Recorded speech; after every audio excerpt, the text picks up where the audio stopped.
Ooh, what is going up, guys, gals, non-binary pals? Artisan Kane here, doing another TPL Season 2 Team Build Preview.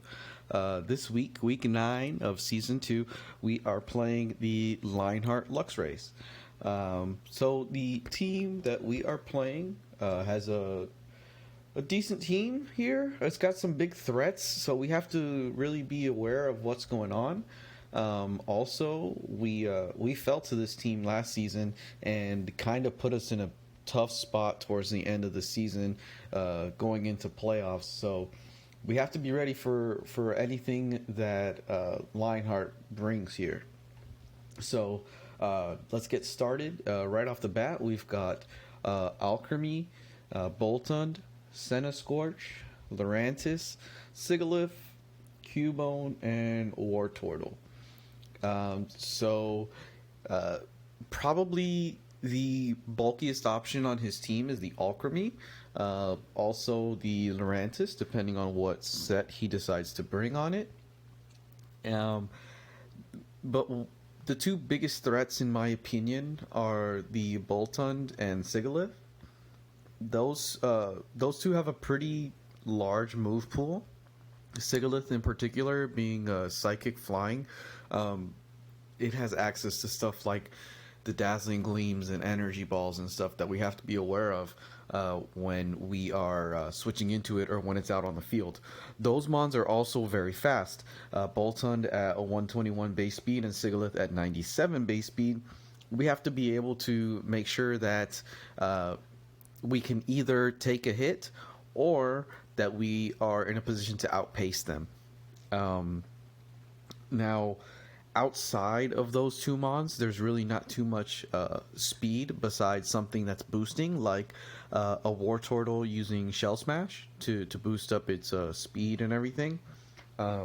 We actually played the team that had Blastoise last week, and so very similar thought process in the War Turtle, right? You have the not fully evolved form, but when you have access to that kind of boosting move like Shell Smash, you have to really be aware of when it might be able to click that. So if you either want to get a taunt off or if you can switch into something that will be able to take a hit. Also, because this is a format that allows Dynamax, we always have to be aware of the potential for all these different mons being able to Dynamax. One interesting one is the Alchemy, because it has the potential for the Gigantamax and the Gmax Finale, which, if I'm not mistaken, revives a lot of HP. It's like a sixth of the total HP. So Alchemy already being bulky, when it's firing off these fairy stab moves of the Finale, is regaining a lot of HP. So it's something to be aware of with a team like this that we're facing. One thing I also want to highlight is that he also seems to be going back and forth between the Scorch and Cubone. I'm not sure which one to expect this week, mainly because neither one really wants to take the excessive water that I have on my team. I realize I have 3 hard-hitting water Pokemon, so neither of those take any of those hits very well. So I'm not sure which one he's going to bring, but I do think I'm kind of leaning towards the potential of Cubone not making an appearance this week and him putting Scorch in the lineup. So we'll see what he decides to bring, but with that, we will start looking at my team here. So the team that we are bringing is up on the screen. First one we're going to talk about is going to be the Tentacruel. So Tentacruel here, we're bringing an Assault Vest set, Poison Jab, Rapid Spin, Waterfall Knockoff. We are Jolly. That's to make sure that we outspeed even a timid Sigalith. We can have a quick knockoff to either get rid of like a life orb or whatnot. It has Sigalith having the Magic Guard is really annoying, so we have to be ready to try to knock that off to make sure we're not taking that excessive damage. The Assault Vest is really coming in handy if we have to face that Sigilyph with Tentacruel. Because of the Assault Vest, Sidekick becomes a 3-hit KO from Sigilyph instead of potentially OHKOing or being an easy 2-hit KO. But we have to be aware that he could opt for a Psyshock instead, and Psyshock goes off of the defense and not the special defense. So the defense stat is going to be a lot lower. Obviously, that's not boosted by the Assault Vest, so that's something to be aware of. Tentacruel in this set also pretty hard walls Wartortle. So if Wartortle is out on the field and we need something to switch in on it, we can switch Tentacruel in instead of having something else take a hit from the Wartortle. For example, we really don't want Arcanine taking anything from Wartortle, whether it's a Surf, Liquidation, what have you. So we can put Tentacruel in. Obviously, since we're not running like a Black Sludge type set, we don't have any recovery. But even so, we're able to absorb some of those hits. Wartortle really doesn't have anything in its move pool that hits Tentacruel very hard. So even after a Shell Smash, we're still going to be able to get in there and do some damage. It's also important because if Wartortle is running an Eviolite, we can knock off the Eviolite and totally get rid of all that extra bulk that it has. And then we can get off our stab poison jabs to try to whittle it down. The main thing that threatens Tentacruel is the Boltund. Obviously, because we're doing the Assault Vest, our defense really still isn't improved. So something like the Boltund could come in with like a Wild Charge or something like that. Thunder Fang, because it has Strong Jaw, it could come in and hit us pretty hard. We might be able to actually take on Lurantis with Tentacruel, although it's not something I'm particularly interested in doing, depending on what kind of set he's running. Because Lurantis has a decent amount of bulk, it can have the potential to take some hits like the poison jabs. All right, next up is Hydreigon. We are running this week Physical Hydreigon with Dragon Dance. I really like using this set against mons like Alchemy. Alchemy is very, very bulky. Like I said, it's definitely the bulky threat on his team. But with the threat that we're bringing in this Hydreigon with the Dragon Dance and Black Glasses, it really gives us a chance to set up and potentially Dynamax and start sweeping. Now, even one Dragon Dance has a potential to do a lot of damage, but even so, if Alchemy switches in, even a +1 Steel Wing isn't going to be able to OHKO. So if that comes in, we kind of have to make the decision of, let's abandon this, let's switch to something else, potentially like Arcanine or something, switch into Arcanine and be able to take a Fairy hit better than Hydreigon will. Obviously, that 4x weakness to Fairy is not great. And even the Steel Wing being boosted, you don't have that extra stab coverage and whatnot, so you're not able to really hit as hard as we would want to. Also, that also kind of allows an Alchemy Dynamax or Gigantamax. So even if we're Dynamaxing to use Steel Wing, becoming Max Steel Spike to try to OHKO Alchemy, if it decides to Dynamax at the same turn, we're kind of not doing anything because we're going to be able to hit it first, but we're definitely not going to be able to OHKO if it's in Dynamax form. So we have to be aware of that. Also, we're running a dual Wing Beat this week. That's mainly to see if we get a Dynamax off and we can get some max airstreams, make sure that we're the fastest thing on the field no matter what. Well, besides priority, but yeah. So the dual Wing Beat can be pretty cool if it comes into play. So that is the Hydreigon that we're bringing. Next up is Dracovish. Pretty standard set, I guess. Nothing too fancy about it. Dracovish does what Dracovish does. It clicks the broken move, and that's that. I've got other coverage moves, but in all reality, the team that we're facing doesn't really give me a reason to click anything other than Vicious Rend, especially with Choice Scarf. This Choice Scarf set and the EV spread that we have, it outspeeds even a max speed Jolly Boltund.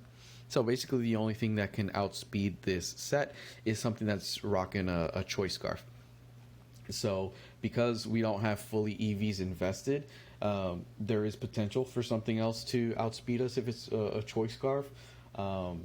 Like, I don't know, a Centiskorch with a Choice Scarf, for example, could potentially outspeed us, but that really doesn't put us in a bad position. Boltund being Choice Scarf definitely outspeeds everything because of its speed tier, obviously, and we don't want to be taking those play roughs. But regardless, once Boltund is out of the way, and I don't think Sigilyph would be scarfed, but the potential for a Sigilyph being scarfed and just kind of spamming Air Slash, hoping for flinches, I mean, that's not a bad thought process if I'm my opponent. So that's something to consider too with Dracovish on the field. Next up is Arcanine. This is a banded Arcanine set. This is kind of our biggest revenge killer. If something goes down, I can kind of just pivot into Arcanine and click buttons. Not really much on his team has an answer for Arcanine, outside of like Wartortle, I guess. So it would be something to try to pivot around, I guess. Because we're not a very defensive set this week, we have to keep that in mind and make sure we're not letting Arcanine get hit. But I do like the idea of bringing Arcanine in on something that might be weak, clicking a Bandit Extreme Speed or a Bandit Close Combat, doing a big chunk of damage or revenge killing, and then we can always switch Arcanine out to some of our bulkier options like Tentacruel. So that's what our plan is with Arcanine. And next up, we've got Vanillux, Snow Warning, to bring up the hail for the next contestant. We are rocking the Icy Rock, and that's to make sure the hail's up as long as we can. This is more of a Veil support set, so Vanillux gets out on the field, I click Aurora Veil blindly just to get that extra help. And then I could potentially just click Explosion and then pivot into Sandslash. That's why I have that on the set. Or Ice Shard and do some priority chip damage. But otherwise, Vanillux's primary objective here is just to get up Hail, and potentially the Veil support to allow me to bring in Sandslash. So this is the first week we're bringing Sandslash. I'm pretty excited about the potential, especially in this matchup. He doesn't really have too many mons that are strong against ice. So those Life Orb triple axles are very, very powerful. Sandslash in Hail with this set outspeeds Jolly Boltund, and we can Oko with Earthquake if the Boltund does not have any defensive bulk investment. So that's definitely something to keep in mind. Obviously, because of that, we can also have a big potential Dynamaxer to try to get a sweep off. Triple Axle hits really, really hard, and it also makes sure we keep the hail up. Rock Slide we definitely don't want to use when we're Dynamax because that changes the weather, but it's a good option on the to use if something like a Centiskorch comes up, because we can get that Rock Slide off, Oko the Centiskorch, and if anything we can always either pivot into Vanillux again, or if we're still Dynamax and have the Dynamax option, we can just use the Triple Axle next turn and get Hail back up. So just something to consider here. Sandslash has really good potential, but having the typing it has of Ice and Steel isn't that great. He doesn't have any fighting mons, but he's got a lot of mons with access to fighting moves. For example, Lurantis having some of that superpower kind of stuff. Um, that's not great. Also, the 4 times weakness to fire. That's why I kind of think the Centiskorch might come also, which is why we have that Rock Slide.